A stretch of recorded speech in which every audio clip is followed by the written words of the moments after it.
Samarqand shunchaki shahar emas, bu 1000 yillik o'tmishga, qolaversa har bir g'ishi 1000 yillik tarixda eslatib turadigan buyuk shahardir. Registon maydoni saltanatning qudratini, ilmning o'chog'ini, qolaversa tarixning zarvaraqlariga muhrlangan binodir. Bir zamonlar dunyoni zabt etgan Amir Temur saltanati, uning kuchli qudrati, zakovati hali ham shu ko'chalarda yashamoqda. Shohizinda bu toshlardan yaralgan tarix. Har bir naqshi 1000 yillik duolar izidir. Samarqand faqat tarix emas, bu tafakkur manbai. Mirzo Ulug'bek esa shu tafakkur yulduzi edi. Uning ilm merosi butun dunyoga nur sochdi.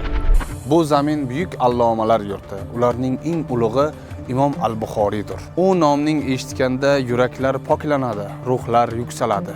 Samarqandliklar u zot bilan faxrlanadi. Samarqand bugun o'z tarixini saqlab qolmay, kelajak sari dadil qadam qo'ymoqda. Bu o'zgarishlarga esa o'z hissasini qo'shib kelayotgan TXT Group jamoasidir. Ular shunchaki uylar qurmaydi, balki Samarqand kelajagini barpo etishadi.